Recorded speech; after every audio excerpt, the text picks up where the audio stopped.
There is a silence that comes before battle, not the absence of sound, but its suspension, the held breath of earth and sky, the pause between the drawing of swords and their descent.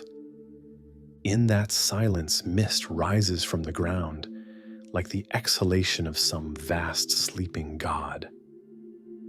The grass is silver with dew. The horizon trembles between darkness and dawn. And in that silence, the crows gather. They come from the edges of the world, black against gray, wings beating a rhythm older than language. They perch on standing stones, on the branches of ancient oaks, on the shoulders of warriors who do not yet know they are dead. They wait, they watch. And among them, moving through forms, as water moves through stone, is she who has many names and no name, she who is queen and phantom, sovereign and shadow, the Morrigan. Her voice is not human, though it speaks.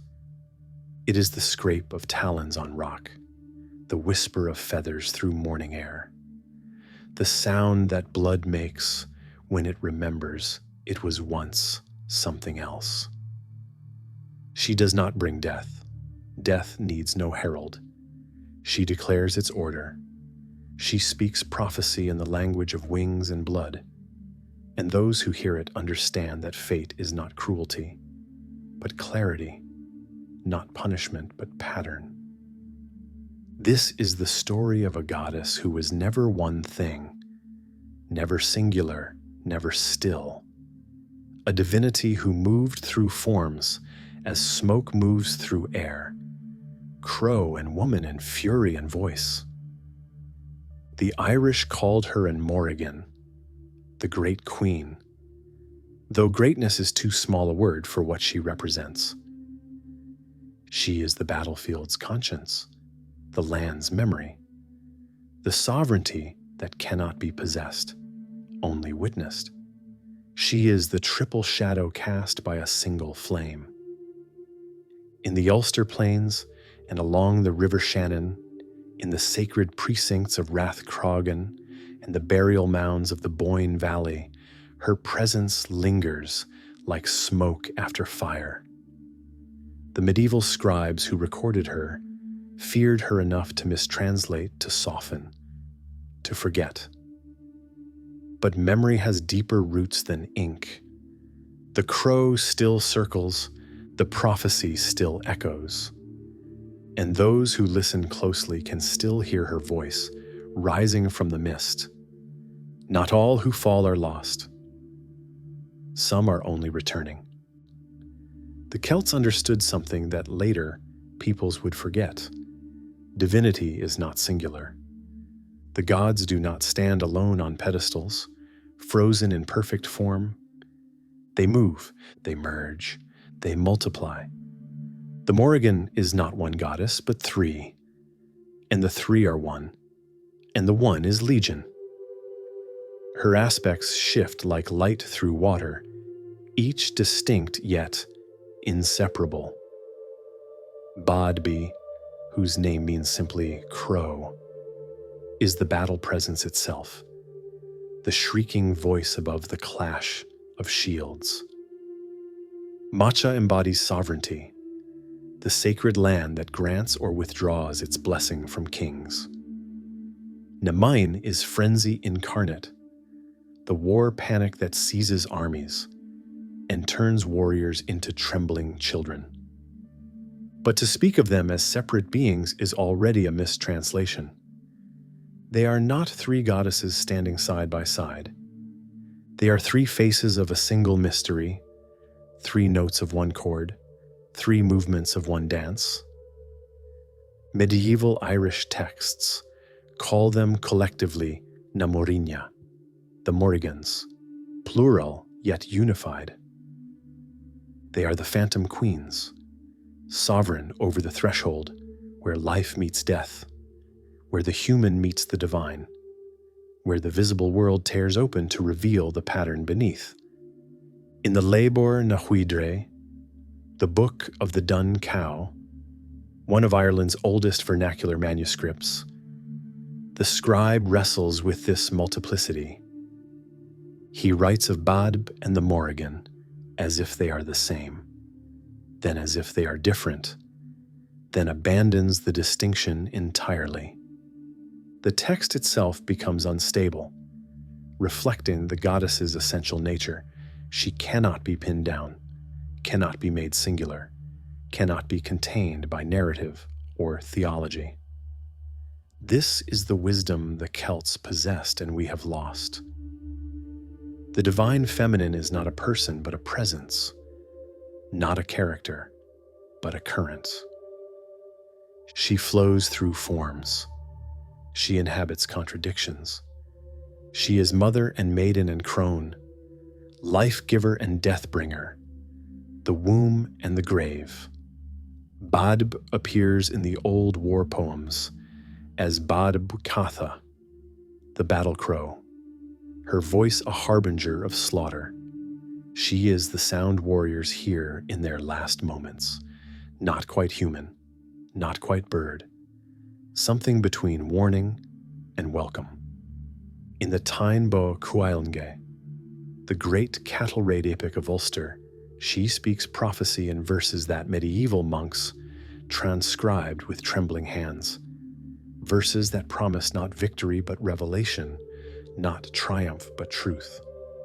Macha's story is older, stranger, more terrible. She is the violated goddess who runs a race while pregnant, cursed to give birth at the finish line, and in her agony curses the warriors of Ulster with her pain. But she is also the earth itself, the sovereignty that must consent to kingship, the feminine force without which all royal power is mere violence.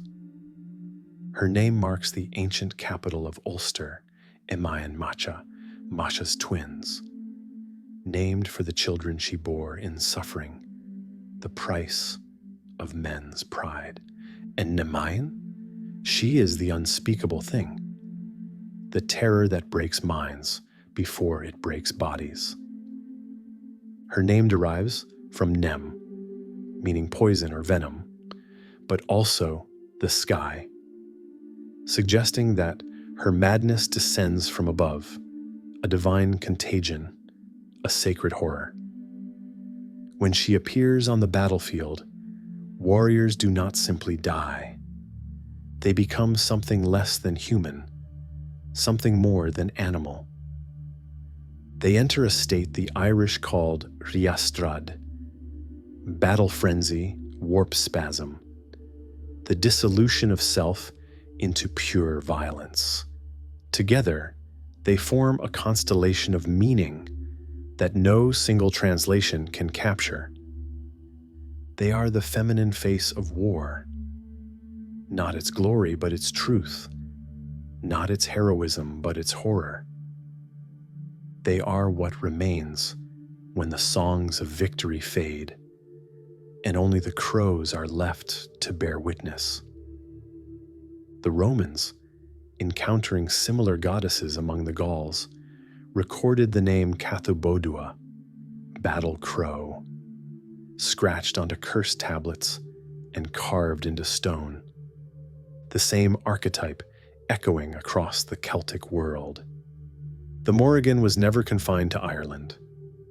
She flew wherever battle called, wherever sovereignty was contested, wherever the veil between worlds grew thin. To understand her, we must abandon the expectation of consistency. She is not a character in a story. She is the force that makes stories possible, the narrative tension, the inevitable tragedy, the pattern that emerges from chaos. She is the triple shadow cast by the flame of fate itself, and that flame burns with a light too terrible for comfort, too true for denial. The greatest of Ireland's heroes met her on a ford.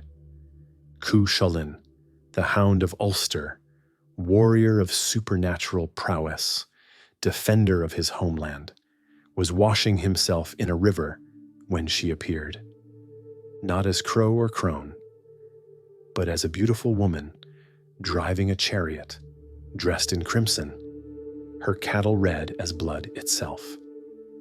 This is how the Tyne tells it, and in the telling there is already a warning. Beauty in Irish myth is always dangerous, always doubled, always other than it seems. She offered herself to him, her love, her aid in battle. He medieval scribes who preserved this scene understood its weight. This was no mere seduction. This was sovereignty itself offering its blessing, the goddess presenting the hero with a choice that was also a test. And Cú Chulainn, in his pride, in his fatal certainty, refused her. "I did not come here to be hindered by a woman," he said. The Morrigan's response was not anger.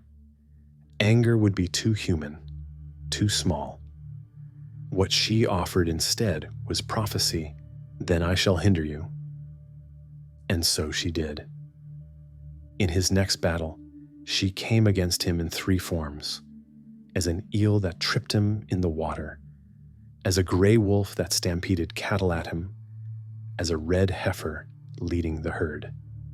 3 times she attacked. 3 times he wounded her.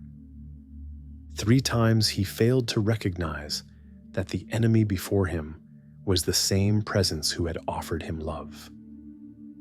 Later, when she appeared to him as an old woman milking a cow, wounded in the same places he had struck his enemies, he blessed her without knowing what he blessed, and his blessings healed her wounds. The pattern completed itself. The prophecy fulfilled itself. Fate, wearing the face of a goddess, proved itself inexorable. This is what the Morrigan represents. Not arbitrary doom, but the working out of consequences, the unfolding of pattern.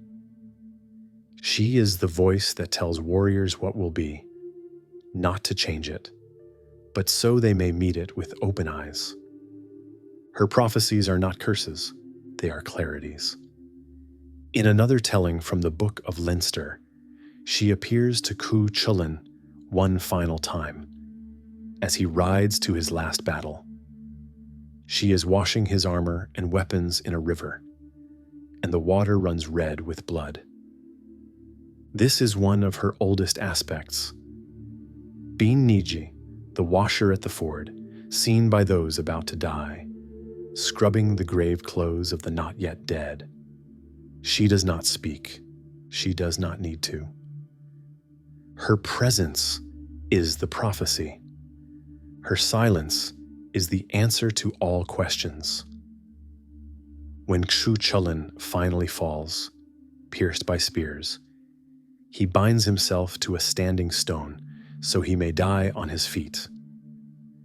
And the Morrigan, in the form of a crow, lands upon his shoulder. Only when the crow lands do his enemies dare approach. Only when she marks him do they know the hero is truly dead. This is the Morrigan's essential function. She witnesses, she declares. She makes death sacred by acknowledging it, by giving it form and prophecy and voice. Without her, battle would be mere chaos, death mere extinction. With her, they become transformation, pattern, the turning of the wheel. The medieval Christian scribes who preserved these stories struggled to contain her. They could not make her villain. Her prophecies came true. Her presence was too numinous, too clearly divine. They could not make her hero. She sided with no one. Blessed no cause, served no moral order except her own. So they left her strange, left her multiple, left her half explained. And in their confusion, they preserved something essential, the goddess who cannot be domesticated, the feminine force that refuses to be made safe. Prophecy in the Morrigan's mouth is not foreknowledge. It is not the violation of free will or the negation of choice. It is deeper than that. It is the speaking aloud of pattern, the vocalization of what must be given what has been. She does not make warriors die. She recognizes those who have already chosen death by choosing battle. She does not create fate. She reads it, speaks it, witnesses its unfolding. And sometimes, in the rustle of wings, in the cry of crows at dawn, that witnessing is the only mercy fate allows. In ancient Ireland, kingship was not a right, it was a marriage. The true king did not conquer the land. He wed it. He received sovereignty from the goddess who embodied territory, who was territory, whose body and the body of earth were one. Without her consent, freely given, his rule was tyranny. Without her blessing, his reign brought only famine, defeat, decay. The Morrigan is this sovereignty goddess in her most terrible and sacred aspect. She appears in inauguration myths as the woman at the crossroads, the hag at the well, the crone who transforms into a radiant queen when the rightful king approaches. She is the land's consciousness, the earth's judgment, the feminine force that says yes or no to masculine power. Her acceptance grants fertility, victory, abundance. Her withdrawal brings devastation. This is not metaphor.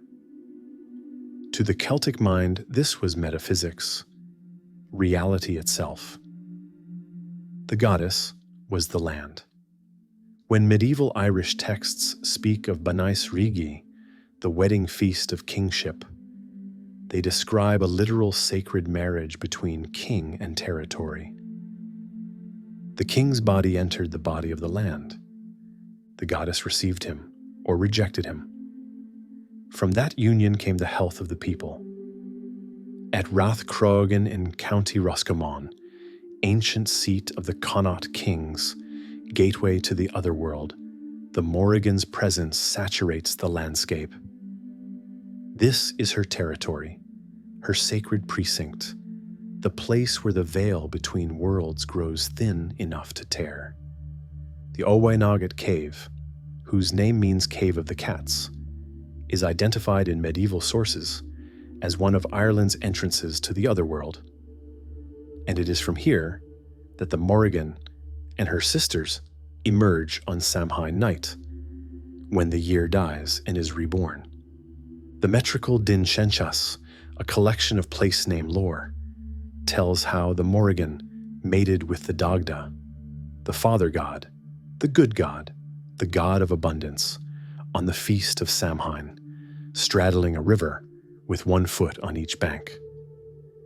Their coupling ensured the victory of the Tuatha De Danann, the divine race of Ireland, over their enemies. But notice what this myth encodes. The goddess and the god do not merge into domestic partnership. She straddles the river. She remains liminal, threshold dwelling, dangerous. Even in sexual union, she maintains her sovereignty, her separateness, her power to withdraw. This is the paradox of the sovereignty goddess. She gives herself completely and remains completely ungiven. She blesses the king with her body and remains forever virgin, forever untouched, forever other. She is the land that can be cultivated but never owned, inhabited but never possessed. When the Morrigan withdraws her blessing, kings fall. Crops fail, enemies triumph. The medieval annals record this as historical fact. When a king violated sacred prohibitions, his gesa, his ritual taboos, the land itself turned against him. Rivers dried up, cattle sickened, ravens gathered. The goddess who had granted sovereignty revoked it, not through decree but through the simple act of turning her face away. She is abundance, and she is blight. She is the fertile field and the battlefield. She is the womb and the wound. In this, the Morrigan reveals something profound about the Celtic understanding of the feminine divine. She is not the nurturing mother who exists to comfort, to serve, to sacrifice herself for others. She is power itself. Terrible, beautiful, utterly sovereign. She gives when she chooses. She takes when she wills. She recognizes no authority above her own nature. The Christian Church, arriving in Ireland in the 5th century, could not tolerate this. They could accept Mary, submissive, self-sacrificing, defined entirely by her Son. They could not accept the Morrigan, sexual, violent, sovereign, self-defining. So they tried to erase her, to transform her into demon or fairy or symbol. But the land remembered. The old places held her name. The wells where queens were made, the caves where sovereignty dwelt, the rivers where goddesses and gods coupled at the turning of the year.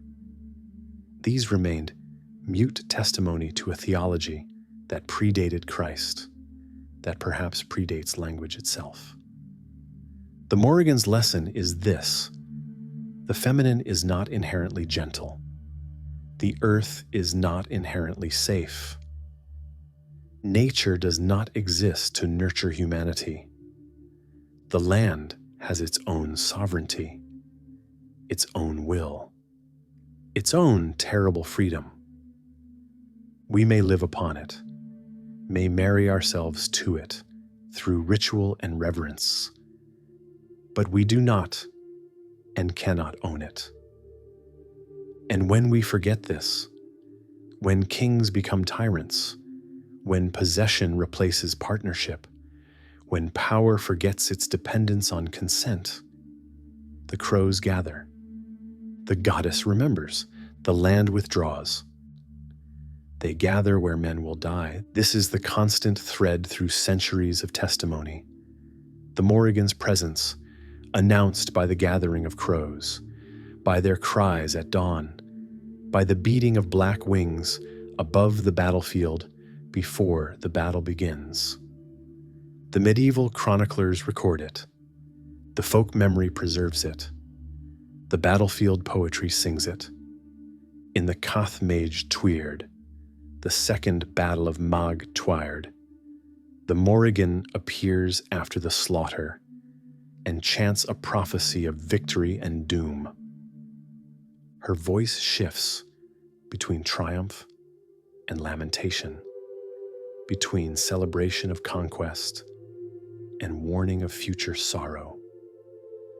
The scribes preserved her words in archaic Irish, almost untranslatable, more incantation than speech.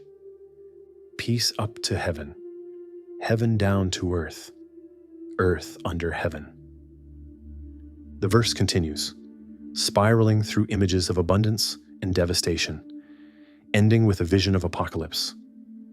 A world without strength, summers without flowers, cattle without milk. This is the Morrigan's dual nature made explicit. She brings victory and predicts its meaninglessness. She grants triumph and reveals its futility. She is the voice that says, yes, you have won. And this is what winning costs. Medieval Irish scribes, writing centuries after Christianity's arrival, preserve her appearances with a mixture of reverence and horror. In the Cogad Gaedel Regalaib, the war of the Irish with the foreigners, chronicling Viking invasions, the Morrigan appears above the Battle of Clontarf, crying out to rally the Irish forces. She is no longer quite goddess here. The Christian scribes are uncomfortable with that word. But neither is she demon or mere omen. She occupies a third category: the supernatural witness, the voice from the old world, the presence that persists despite theology. The folklore is even more striking. Across Ireland and Scotland, into Wales and Brittany, wherever Celtic culture took root, stories persist of women washing blood-stained armor in rivers before battle, of crows speaking human words, of voices crying in the night that turn warriors' knees to water. These are the Morrigan's daughters, her echoes, her fragmentations into folk belief. The Bean Nia, the washer at the ford, appears in Scottish Highland tradition as a withered old woman washing the grave clothes of those about to die. To see her is to know your death is coming. But if you approach her correctly, with respect, with recognition of what she is, she will answer 3 questions truthfully. This is the old pattern preserved. The goddess who witnesses death also possesses knowledge. Prophecy and mortality are 2 aspects of the same mystery. The Banshee, Bean Sida, woman of the fairy mounds, keens for the noble dead, her cry heard the night before a death in certain families. Scholars trace her directly to the Morrigan's shrieking aspect, to Badb's war cry.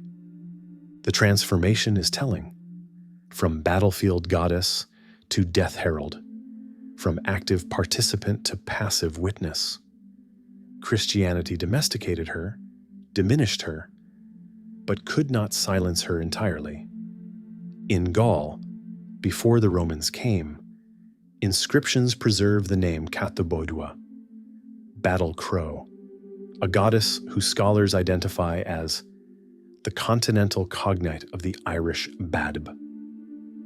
The Indo-European root stretches back further still, to ancient words for prophecy, battle, and the liminal spaces between worlds.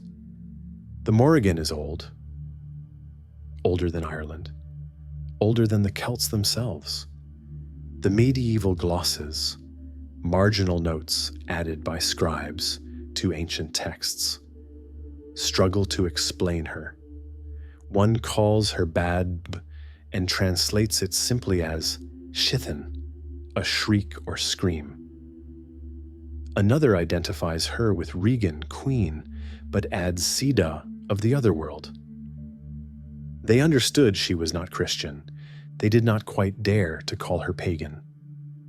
So they left her in the margins, in the glosses, in the footnotes of holy texts, which is, after all, where dangerous knowledge has always hidden.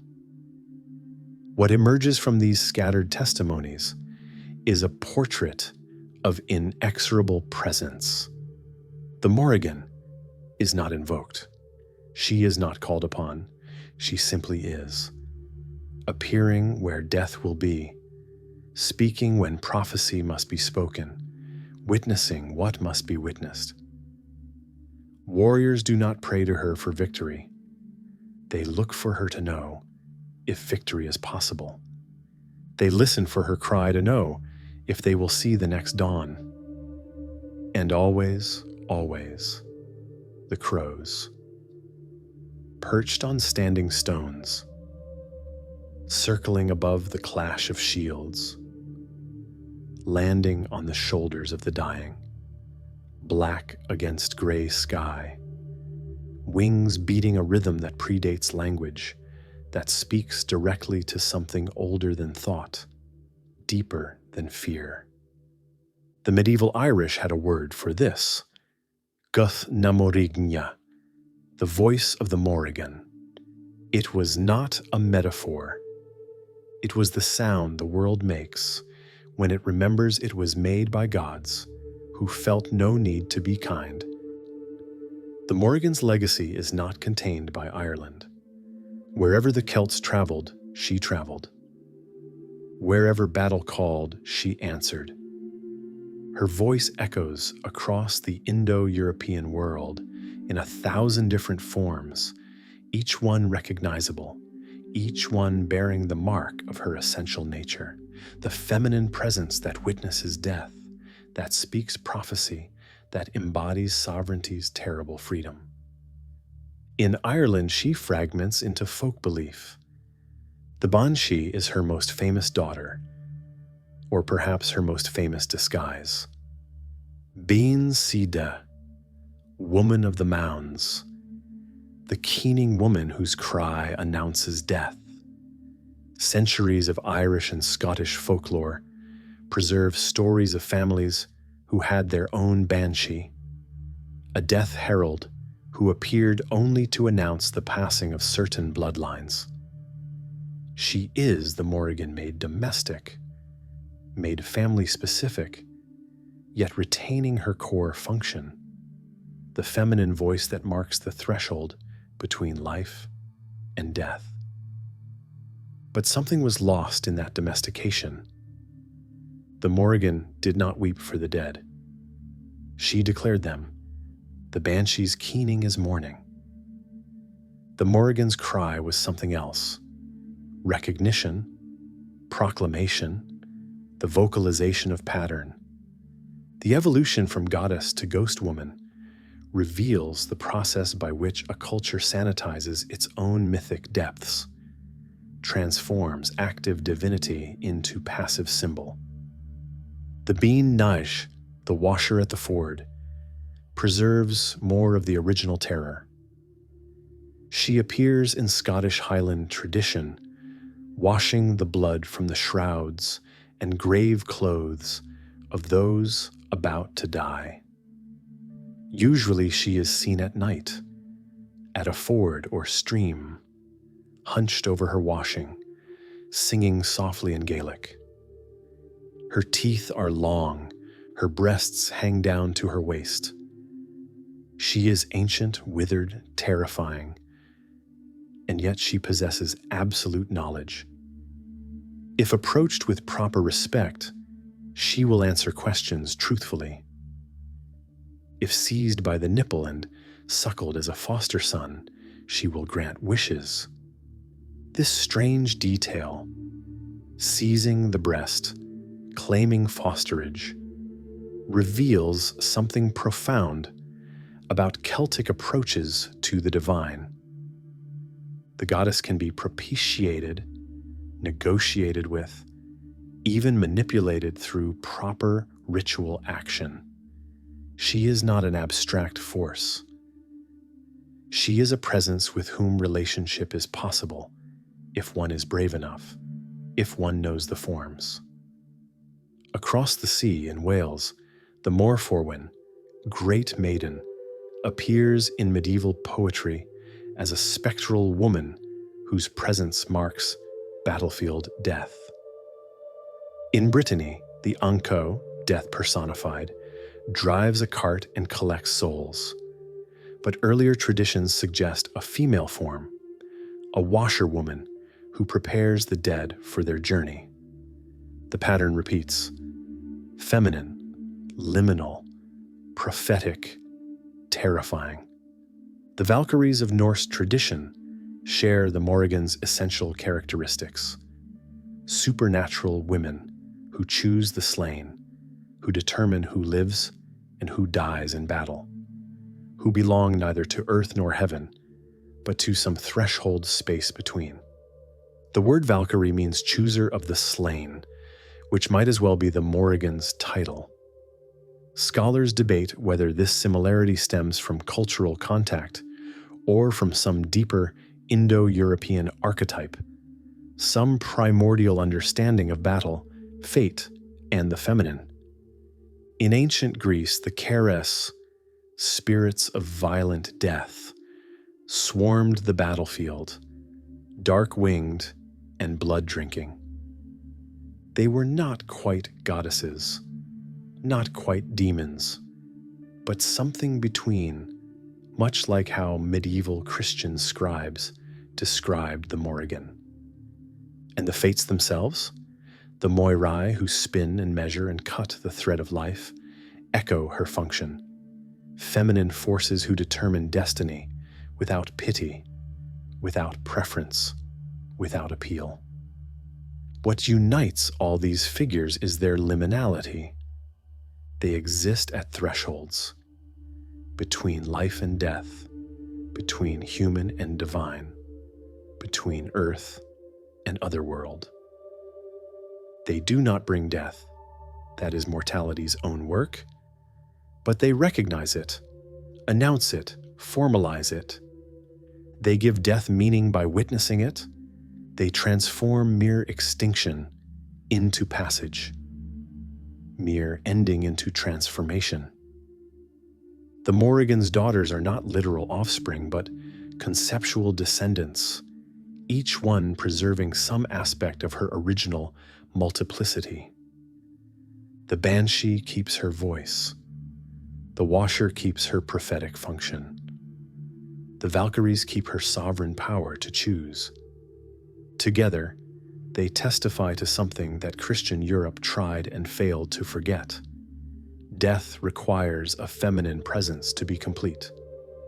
The warrior may deal death, but it takes the goddess to acknowledge it, to make it sacred, to transform killing into fate.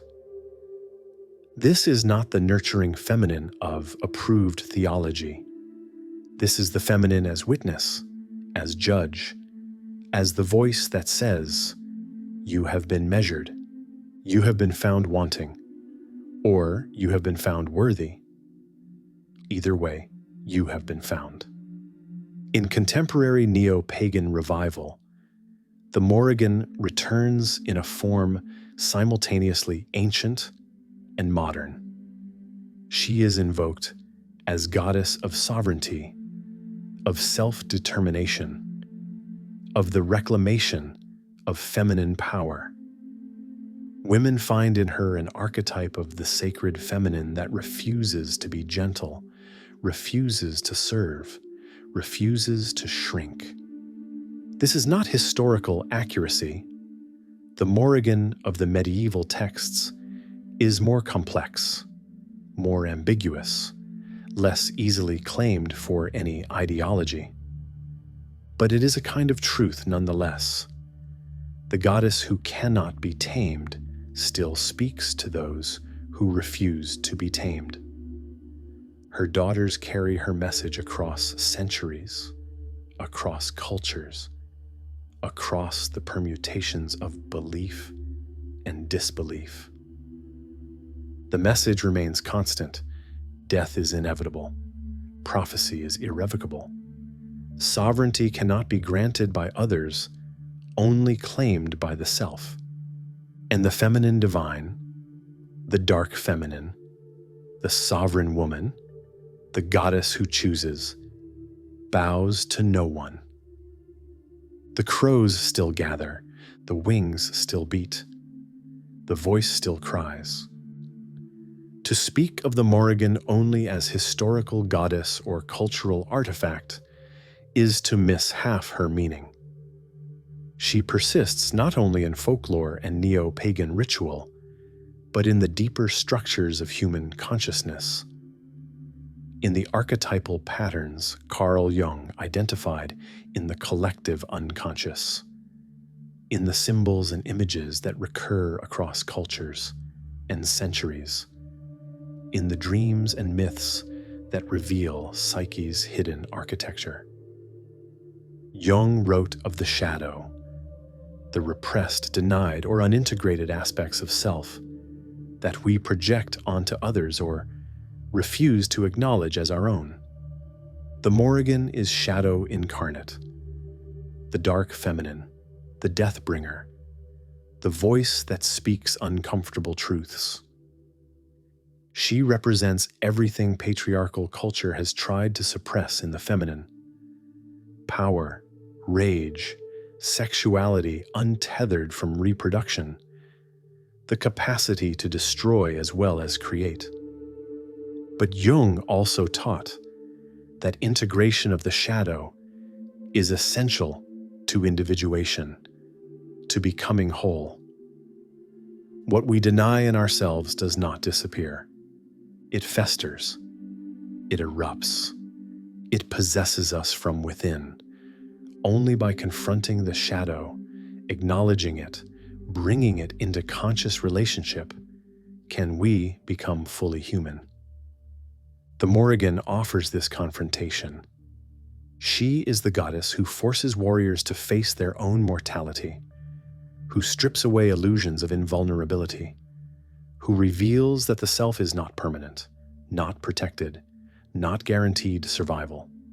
To encounter her in myth, in ritual, in the symbolic landscapes of Psyche, is to face the fact of death without flinching. This is why her prophecies, though terrible, are also gifts. She does not tell heroes they will die to torture them. She tells them so they may live consciously, may choose their actions with knowledge of consequences, may meet their fate with eyes open rather than turning away. The warrior who hears the Morrigan's voice and continues forward anyway has achieved something profound. He has integrated the knowledge of his own mortality into his sense of self. He has stopped fleeing death and started living with it. In Jungian terms, the Morrigan represents the anima in her darkest aspect, not the gentle muse or inspiring beloved, but the terrifying feminine otherness that shatters masculine ego consciousness. When Cú Chulainn refuses her offer of love, he is refusing this integration, clinging to his heroic self-image rather than allowing it to be transformed through encounter with the feminine. His punishment is not arbitrary, it is structural. The warrior who refuses to integrate the feminine in love will be forced to confront it in battle. The Morrigan shapeshifting, from beautiful woman to eel to wolf to heron to crow, enacts the archetypal process of transformation. She demonstrates that identity is not fixed, that form is not permanent, that what appears must give way to what comes next. This is the fundamental truth of the shadow. Beneath our conscious persona lies a multiplicity, a chaos of possible selves, aspects we have not yet claimed or have actively denied.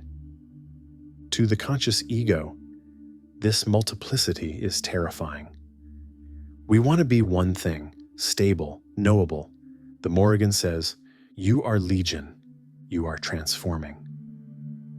You will die and be reborn, die and be reborn, until death itself becomes transformation." Contemporary psychology recognizes what ancient myth encoded. Confrontation with mortality is essential to psychological maturation. Terror management theory demonstrates how awareness of death shapes human behavior, culture, meaning-making. Existential psychology places death awareness at the center of authentic living. The Morrigan, thousands of years before modern psychology, was teaching the same lesson. The unexamined death is not worth dying. Her presence on battlefields makes psychological sense. Combat forces radical confrontation with mortality. The warrior exists in liminal space, where death is not abstract future, but immediate possibility. The Morrigan appears in this space because this is where consciousness breaks open, where the ego's defenses shatter, where transformation becomes possible or inevitable. The medieval Irish understanding of riastrad, battle frenzy, warp spasm, can be read as dissociation, as the ego's dissolution under extreme stress. When Nemain appears and warriors lose their minds, we might see PTSD, panic, the psyche's breaking point. But the Irish saw something more, the possession of consciousness by divine force, the annihilation of self that precedes rebirth of self. The Morrigan as archetype offers modern consciousness something it desperately needs: permission to acknowledge darkness, death, rage, destruction, not as aberrations but as aspects of wholeness. She does not represent evil. She represents reality. The fact that life ends, that power is real, that the feminine is not reducible to nurturing or service, that transformation requires destruction of what was to make space for what will be. Jung wrote, "One does not become enlightened by imagining figures of light, but by making the darkness conscious." The Morrigan is that making conscious of darkness. She is the figure of shadow we must meet, must acknowledge, must integrate if we are to become whole. And what she promises, through her battlefield witnessing, through her prophecies, through her terrible sovereignty, is not comfort, never comfort.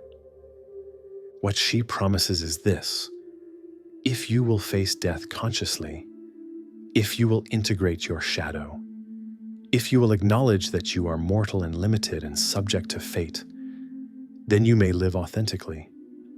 You may stop fleeing. You may become sovereign over your own being. Not by denying death, but by including it in your understanding of life. The crows that gather are not omens. They are mirrors. They reflect consciousness back to itself. And sometimes, in the beating of black wings, we catch a glimpse of what we have been refusing to see. We are not permanent. We are not safe. We are already dying, already transforming, already becoming other than we are. The goddess who prophesies death is the goddess who grants life its meaning. Without ending, there is no story. Without mortality, there is no urgency. Without the Morrigan's voice crying above the battlefield, there is only endless, meaningless continuation. She gives us the gift of finitude. And that gift, though wrapped in wings and blood, is the only one that makes the rest of life sacred. The Morrigan did not die. Gods do not die in that way. But they can fade. They can be forgotten. They can be translated into something safer, something smaller, something that does not challenge the order of things. Christianity came to Ireland in the 5th century, not with conquest, but with conversion. St. Patrick did not burn the sacred groves, or not many of them. The monks did not destroy the old stories. They wrote them down. But in the writing, something changed. The gods became fairy folk. The goddesses became saints, or demons, or symbols, or nothing at all. The Morrigan resisted this translation longer than most. She was too dangerous, too essential, too deeply woven into the landscape and the language of power to be easily erased. But gradually, over centuries, her voice was muted. Her prophecies were rewritten as demon warnings. Her sovereignty was reinterpreted as temptation. Her sacred sexuality became sin. By the late medieval period, she appears in texts as sea woman, fairy woman, a supernatural creature, rather than a divine presence. The theological distinction mattered. Fairies could be real without challenging Christian cosmology. They were not gods, merely remnants of the Tuatha De Danann, now living underground, diminished, stripped of worship. The Morrigan was sent underground with the rest, her power acknowledged but no longer revered. Yet she persisted in fragments. The banshee carried her voice through centuries of folklore. The tradition of the washer at the ford preserved her prophetic function. Warriors going into battle still looked for crows, still felt the old dread when ravens gathered. The conscious theology might have changed, but something deeper, the folk knowledge, the landscape memory, the cultural unconscious, remembered. In the 17th and 18th centuries, as Irish culture came under sustained assault from English colonization, the Morrigan began to reappear in poetry and ballad, not as goddess, but as symbol.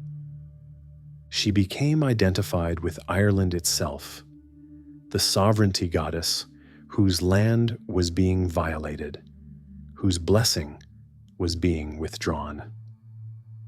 The poets of the Aisling tradition, vision poems, wrote of encountering beautiful women who represented Ireland in chains, Ireland in mourning, Ireland waiting for liberation.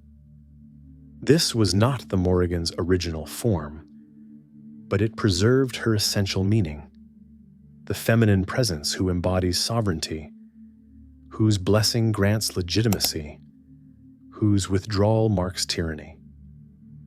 The poets understood, even if they could not say it directly, that the land itself was conscious, feminine, divine, and suffering. The 19th century brought the Celtic revival, and with it renewed interest in pre-Christian mythology. Scholars and poets, W.B. Yeats foremost among them, excavated the old stories, translated the medieval manuscripts, tried to recover what had been lost. The Morrigan appeared in these texts as mysterious, powerful, unsettling. Yeats, in his own way, recognized her, the terrible feminine, the goddess who granted and withdrew, the power that could not be controlled. But the revival also sanitized her. The Victorians were uncomfortable with sexuality, with violence, with goddesses who refused to be maternal. They preferred the Sidhe as delicate fairies, the goddesses as romantic symbols. The Morrigan was too raw, too real, too close to blood and prophecy and death to fit Victorian sensibilities.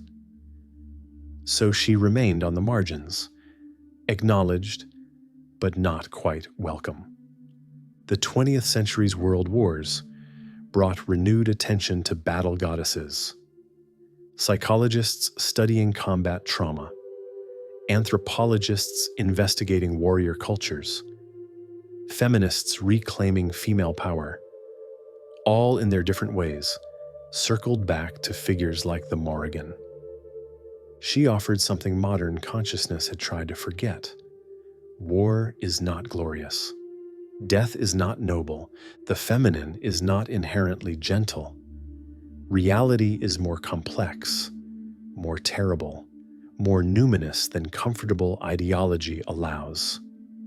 In contemporary neo-pagan movements, particularly within Celtic Reconstructionism and Druidry, the Morrigan has experienced remarkable revival. She is invoked as goddess of sovereignty, of personal power, of the reclamation of feminine strength from patriarchal diminishment. Women especially find in her an archetype of the sacred feminine that refuses to serve, to sacrifice, to shrink, that claims its own authority, its own voice, its own terrible freedom. This modern Morrigan is both ancient and new. She draws on medieval sources but speaks to contemporary concerns: bodily autonomy, resistance to oppression, the right to be dangerous, the power to say no. She is interpreted through Jungian psychology, feminist theory, trauma studies. She is no longer confined to the battlefield. She appears in therapy offices, in protest movements, in the internal work of shadow integration and self-reclamation. Some scholars object that this is not the real Morrigan, that contemporary practitioners are projecting modern concerns onto ancient symbols. They are not entirely wrong, but they are not entirely right either. Mythology is not static. The gods do not require historical accuracy to be real. They require relevance, resonance, the capacity to speak across centuries to something unchanging in human experience. The Morrigan's message remains constant. Sovereignty cannot be given by others, only claimed by the self. Prophecy tells truth even when truth is uncomfortable. Death is inevitable, and the only response is to live consciously. The feminine divine is not reducible to nurturing, to service, to sacrifice. It includes power, rage, the capacity to destroy as well as create. In a culture that still struggles with female authority, with authentic confrontation with mortality, with the integration of shadow into conscious life, the Morrigan's return makes sense. She is needed. The crows are gathering again because the old lessons have been forgotten, and forgetting them has consequences. The silence after the battle is not emptiness. It is listening. It is waiting. It is the pause before prophecy speaks again. And in that silence, if you listen closely, you can hear the rustle of wings, the old cry rising from the mist, the voice that says, "Not all who fall are lost. Some are only returning." The battlefield is quiet now. The mist has lifted slightly, revealing what remains: broken spears half buried in mud, shields split and scattered, the churned earth stained dark with yesterday's blood. The morning sun, pale and cold, angles across the field. The wind carries the scent of death and grass and rain. And above it all, a single crow circles. She is in no hurry. Her wings beat slowly, deliberately, tracing wide spirals against the gray sky. Below her, the dead lie in their final positions, some curled as if sleeping, others broken, others still clutching weapons they no longer need. The living have gone. The glory has gone. The reasons why this battle was fought have already begun, their transformation into story, into justification, into myth. But the crow remains, witnessing. This is what we forget. Always the importance of witness. We think death is the end.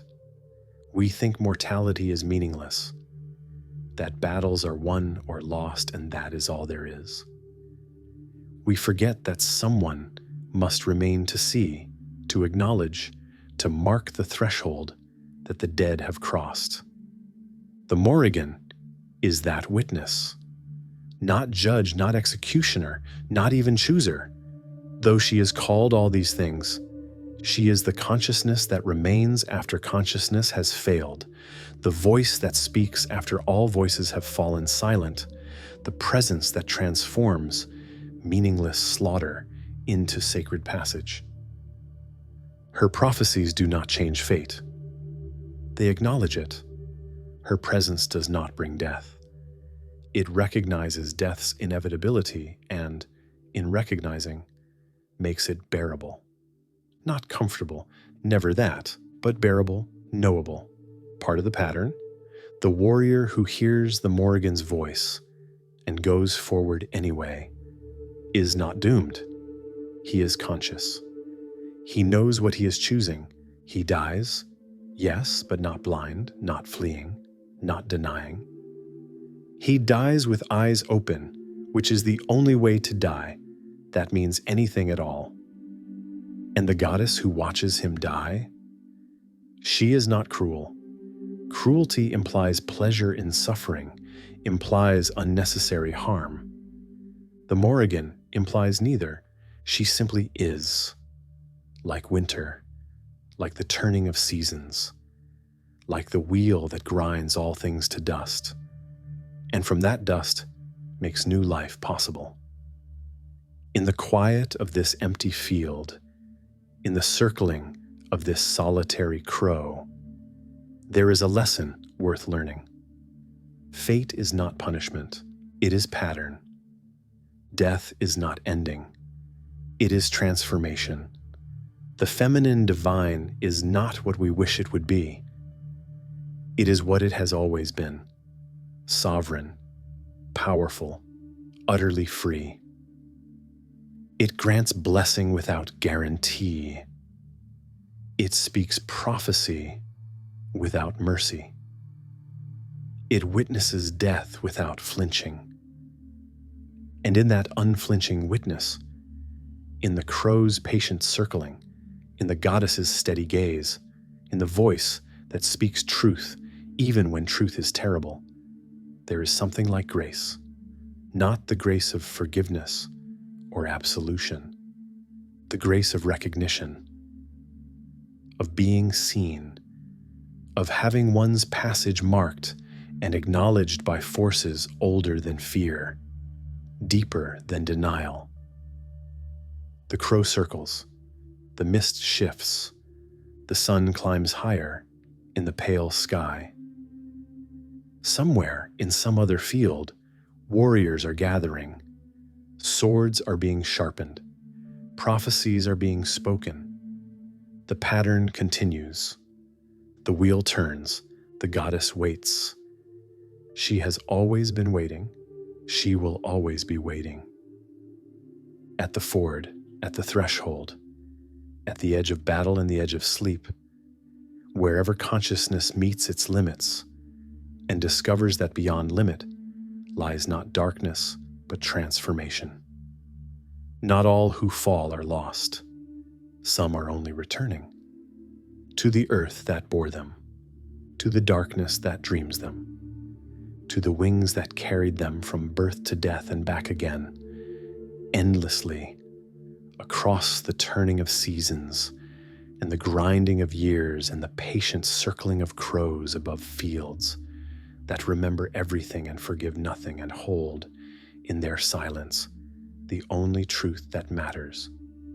This too shall pass, and this too shall return. The crow spreads her wings.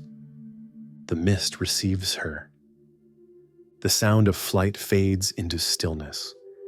Prophecy becomes silence, and silence waiting becomes prophecy once more.